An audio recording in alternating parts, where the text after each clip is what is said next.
1,10,000, 1,20,000 और अब 1,30,000। सोने का भाव हर दिन एक नया रिकॉर्ड बना रहा है। आपके घर में भी बातें हो रही होगी, काश पहले खरीद लिया होता। या शायद आप सोच रहे हैं कि आप खरीदना समझदारी है या ये एक बुलबुला है जो कभी भी फट सकता है। क्या आपने सोना खरीदने में सच में देर कर दी है? नमस्ते दोस्तों, आज हम सिर्फ सोने के बढ़ते भाव की बात नहीं करेंगे। हम उन 4 सबसे बड़ी वजहों की गहराई में जाएंगे जो पर्दे के पीछे काम कर रही है और सोने को इस रिकॉर्ड ऊंचाई पर पहुंचा रही है। इनमें से कुछ वजह तो आपको पता ही होगी, लेकिन 1-2 कारण ऐसे हैं जिन पर बड़े बड़े निवेशक नज़र रखे हुए हैं और जो आपको कोई नहीं बता रहा। यह वीडियो देखने के बाद आप सिर्फ एक दर्शक नहीं रहेंगे, बल्कि आप ये समझ पाएंगे कि दुनिया के सबसे बड़े खिलाड़ी क्या सोच रहे हैं और आपको इस माहौल में क्या करना चाहिए। तो चलिए इस सोने की पहेली को सुलझाते हैं।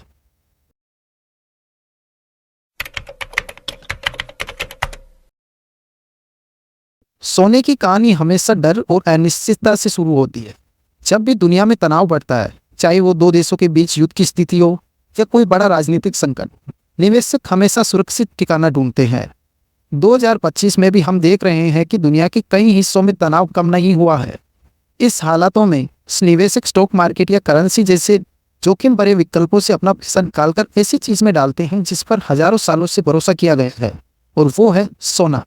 सोना किसी देश की सरकार के कंट्रोल में नहीं है, इसकी अपनी एक वैल्यू है, इसलिए इसे सेफ हेवन एसेट्स भी कहा जाता है।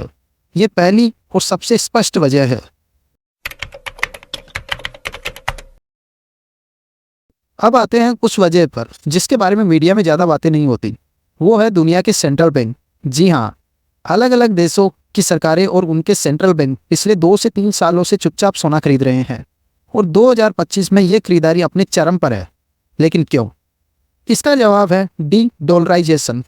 अब तक दुनिया का ज्यादातर व्यापार अमेरिका डॉलर में होता आया है, लेकिन अब चीन, रूस, भारत और ब्रिक्स के दूसरे देश अपनी निर्भरता अमेरिकी डॉलर पर कम करना चाहते हैं। वो अपने विदेशी मुद्रा भंडार में डॉलर की जगह सोना बढ़ा रहे हैं। जब दुनिया के सबसे बड़े खरीदार यानी सेंट्रल बैंक खुद बाजार में उतरकर सोना खरीदने लगे तो डिमांड और सप्लाई का खेल बिगड़ जाता है और कीमतें आसमान छूने लगती है।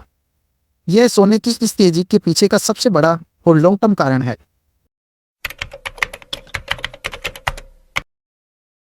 यह पॉइंट थोड़ा टेक्निकल है, पर मैं आपको बिल्कुल आसान भाषा में समझाऊंगा।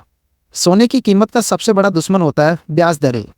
इसे ऐसे समझिए, आपके पास 1 लाख रुपए हैं। अगर बैंक आपको एफडी पर 8% का ब्याज दे रहा है तो आप शायद सोना खरीदने के बजाय एफडी में पैसा रखना पसंद करेंगे, क्योंकि वह आपको गारंटीड रिटर्न मिल रहा है।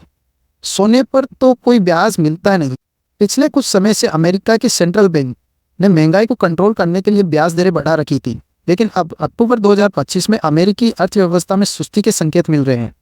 अब बाजार में ये उम्मीद बन रही है कि फेड जल्द ही ब्याज दरों को घटाना शुरू कर सकता है ताकि इकोनॉमी को सहारा मिले।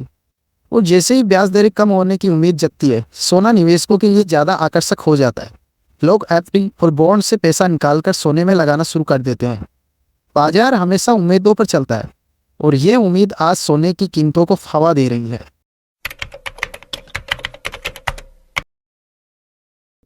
अब इन 3 ग्लोबल वजहों में मिलाते हैं भारत का अपना देसी तड़का। हम अक्टूबर के महीने में हैं और बस कुछ ही दिनों में धनतेरस और दिवाली का त्यौहार आने वाला है।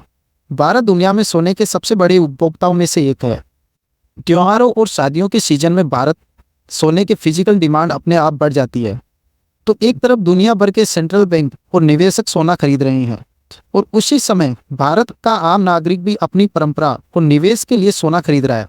जब ग्लोबल डिमांड और लोकल डिमांड एक साथ मिलती है तो यह सोने की कीमतों में एक एक्सप्लोजिव मूव लाता है, जैसा कि हम आज देख रहे हैं। तो हमने चारों वजह समझ ली है: जियोपॉलिटिकल डर, सेंट्रल बैंकों की खरीदारी और ब्याज दरें घटने की उम्मीद और हमारी त्योहारी मांग। अब सबसे बड़ा सवाल, इस माहौल में एक आम निवेशक क्या करे? क्या ये खरीदने का सही समय है? देखिए, मैं आपको कोई टिप नहीं दूंगा, लेकिन एक सही दिशा जरूर दिखाऊंगा। फोमो से बचे, सिर्फ इसलिए निवेश न करें क्योंकि कीमतें बढ़ रही है। चलती ट्रेन में कूदना खतरनाक हो सकता है। शांति से काम लें। सोना गेट रिच क्विक स्कीम नहीं है। सोने में निवेश आपकी वेल्थ को बचाने के लिए होता है, रातों रात बढ़ाने के लिए नहीं। यह पोर्टफोलियो का एक इंश्योरेंस है जो बुरे वक्त में काम आता है। इसको कैसे खरीदना है? अगर आप लंबी अवधि के लिए निवेश करना चाहते हैं तो फिजिकल गोल्ड गहने सिक्के की बजाय सोवरियन गोल्ड बॉन्ड्स पर विचार करें। इसमें आपको सोने के बढ़ते दाम का फायदा तो मिलता ही है, साथ में सरकार 2.5% का सालाना ब्याज भी देती है और इस पर कोई कैपिटल गेन टैक्स भी नहीं है। इसके अलावा गोल्ड ईटीएफ्स या म्यूचुअल फंड भी एक अच्छा विकल्प है। एसआईपी करें। अगर आप फिर से निवेश करना चाहते हैं तो एक साथ सारा पैसा लगाने की बजाय हर महीने थोड़ा थोड़ा निवेश करें। इसे एवरेजिंग कहते हैं, जैसे आपका जोखिम कम हो जाता है। और याद रखिए, सोना आपके पोर्टफोलियो का 5 से 10% होना चाहिए, 100% नहीं। समझदारी से लिया गया फैसला ही आपको लंबे समय में फायदा देगा। सोने की इस तेजी पर आपकी क्या विचार है? क्या आपको लगता है कि यह और ऊपर जाएगा? हमें नीचे कमेंट में जरूर बताइए। अगर आपको इस डिटेल्ड एनालिसिस में कुछ नई जानकारी मिली हो तो इस वीडियो को लाइक करें और चैनल को सब्सक्राइब करना ना भूलें। मिलते हैं अगले वीडियो में। शुक्रिया।